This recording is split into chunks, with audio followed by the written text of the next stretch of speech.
प्रियंका जी, मैं पहली बार यहाँ चुनाव लड़ने आया 2004 में। मेरी चुनावी सभा थी।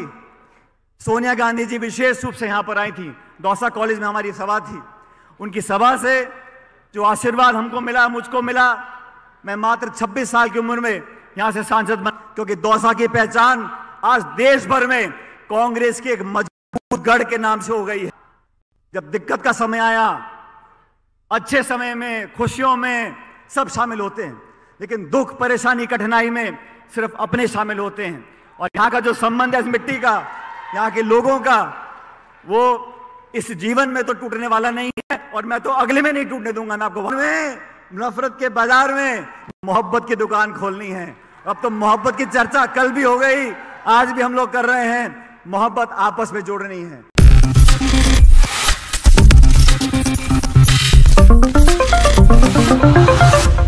प्रियंका जी आज यहां पर आई हैं हमको संदेश देने के लिए। और राजस्थान के अंदर जो चुनाव होने वाले हैं, किन मुद्दों पर हम आगे बढ़ रहे हैं, हमारी पार्टी की सोच क्या है और किन मुद्दों को लेकर हमारी पार्टी, हमारा संगठन आने वाले चुनाव को जीतने जा रहा है, किन मुद्दों को रेखांकित करना है, इस पर आदरणीय प्रियंका जी हमारी आपको अपनी बात बताएंगी। साथियों, ये सिकराय विधानसभा क्षेत्र, ये दौसा जिला, ये पूरा इलाका, यहाँ के क्षेत्र के लोगों ने हमेशा से कांग्रेस पार्टी का साथ दिया है। और कांग्रेस पार्टी ने जो विकास, प्रगति, लोगों की देखरेख, 36 कौमों को प्यार और प्रेम देकर आगे बढ़ाने का काम किया है, मुझे गर्व है कि इस जिले से यहाँ का सांसद मैं आपके बीच में रहा हूँ और आपने हमेशा, हमारे हाथ की पहचान है, इस हाथ की पहचान को आपने हमेशा बरकरार रखा और हमेशा वोट और समर्थन देकर हमको ताकत दी है। प्रियंका जी, आज यहाँ पर हमारी सरकार है, केंद्र में भाजपा की सरकार है। इस पूरे 12-13 जिलों के अंदर जो हमारी ईआरसीपी की योजना थी, जो भाजपा के काल में बनी थी, इन 5 सालों में हमारी सरकार ने उस पर काम किया है। लेकिन यहाँ के लोगों को, यहाँ की जनता को, यहाँ कर विशेष रूप से किसानों को जो दिक्कतों का सामना करना पड़ रहा है, वो सिर्फ इसलिए करना पड़ रहा है कि केंद्र की सरकार भेदभाव की भावना से काम कर रही है। केंद्र की सरकार में 25 के 25 मंत्री भाजपा के हैं, पूर्ण बहुमत की सरकार है। प्रधानमंत्री मोदी जी ने अजमेर में आकर राजस्थान में एक नहीं 2 बार कहा था कि ईआरसीपी की परियोजना को हम राष्ट्रीय परियोजना घोषित करेंगे। अब उनके मंत्री और सांसद, उनकी सरकार, सिर्फ कांग्रेस की सरकार यहां पर है, इसलिए हमारे किसानों के साथ भेदभाव कर रहे हैं। इसरदा की योजना हो, पानी की परियोजना हो, पेयजल की परियोजना हो, हमारी सरकार ने बहुत अच्छा काम इस क्षेत्र में किया है। और अभी भी जो डीपीआर बना है, उसमें इस क्षेत्र के अगर कोई गांव पंचायत रह गए हैं, हमारी सरकार दोबारा बनेगी, उन गांव पंचायतों को डीपीआर में हम शामिल करवाएंगे ईआरसीपी की। इस बात को मैं आपको आश्वासन देना चाहता हूं। 4 प्रदेशों में चुनाव है, मध्य प्रदेश में, छत्तीसगढ़ में, तेलंगाना में।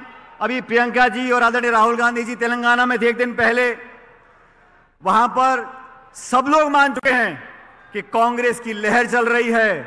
प्रचंड बहुमत के साथ हम तेलंगाना में सरकार बनाने जा रहे हैं, मध्य प्रदेश में बनाएंगे, छत्तीसगढ़ में रिपीट करेंगे। और राजस्थान के अंदर जो 30 साल की परिपाटी होती आई है कि 5 साल बीजेपी और 5 साल कांग्रेस, इस परिपाटी को तोड़ना पड़ेगा। बहनों भाइयों, इस काम को आप लोग कर सकते हो, दौसा जिला कर सकता है, सिकराय के लोग कर सकते हैं।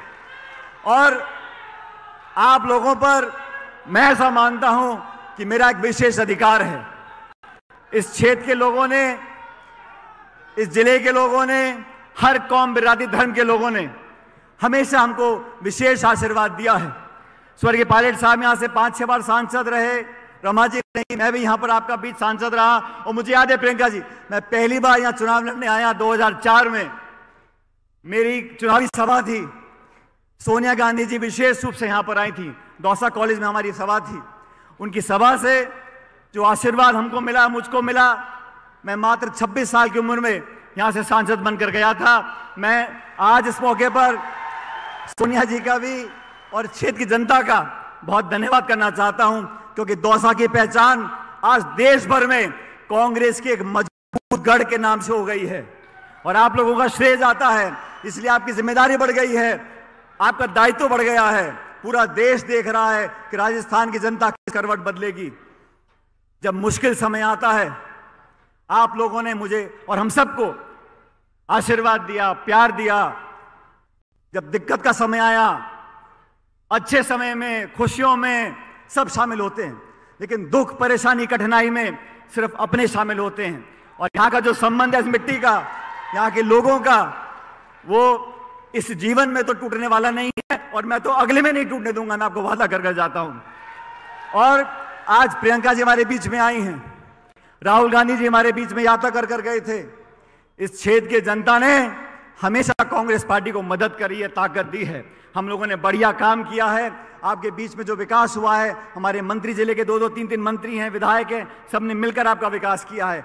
आज हम उम्मीद आपसे करते हैं कि सभा के बाद एक ऐसी लहर जिले पूरे क्षेत्र में होनी चाहिए कि एक एक सीट कांग्रेस पार्टी जीत कर जानी चाहिए। एक एक सीट पर यहां पर उम्मीदवार कांग्रेस पार्टी जीतना चाहिए। किसी का अगर कोई मनभेद है भी, छोटा मोटा मनमुटाव, उसको भूल जाओ।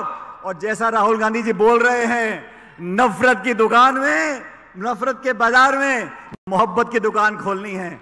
अब तो मोहब्बत की चर्चा कल भी हो गई, आज भी हम लोग कर रहे हैं। मोहब्बत आपस में जोड़नी है, सब लोगों को साथ लेकर चलना है। और प्रियंका जी, आपके हर बार राजस्थान पर आने से कांग्रेस का वोट लगातार बढ़ता जा रहा है। भाजपा के लोग चिंतित हैं, परेशान हैं, घबराए हुए हैं, समझ में नहीं आ रहा किसको कहां पर टिकट दें। वो सब लोग जानते हैं कि इस बार कांग्रेस मजबूती से चुनाव लड़ रही है, सब एकता से चुनाव लड़ेंगे और भाजपा की झूठ और पाखंड की राजनीति को समाप्त करने का जो क्षण आएगा, वो 25 नवंबर को जब वोट पड़ेंगे, एक एक वोट कांग्रेस पार्टी को मिले, ताकि भारी बहुमत के साथ राजस्थान में हम इतिहास कायम करें और कांग्रेस पार्टी की सरकार बनाएं। मैं एक बार पुनः प्रियंका जी आपका स्वागत करता हूं। दौसा की जनता हमेशा पलक पावड़े बिछाए, चाहे सोनिया जी हों, चाहे राहुल जी हों, चाहे आप हों, आपकी बात को हम लोग कभी इनकार करने वाले नहीं हैं। आप आह्वान करके चले जाओ, सारी की सारी सीट कांग्रेस पार्टी की झोली में डाल कर देंगे, ये मैं आपको जनता की तरफ से आश्वासन दे सकता हूं। आप सब इतनी भारी तादाद में आए, आपका धन्यवाद करता हूं। और एक बार, क्योंकि यहाँ ये पूरा देश देख ले, पूरा प्रदेश देख ले, राजस्थान की जनता, दौसा की जनता कांग्रेस पार्टी के साथ है। जोरदार नारा लगाना, हाथ खड़े करके दोनों, Congress party, Congress party, Congress party. बहुत बहुत धन्यवाद। जय हिंद, राम राम साहब।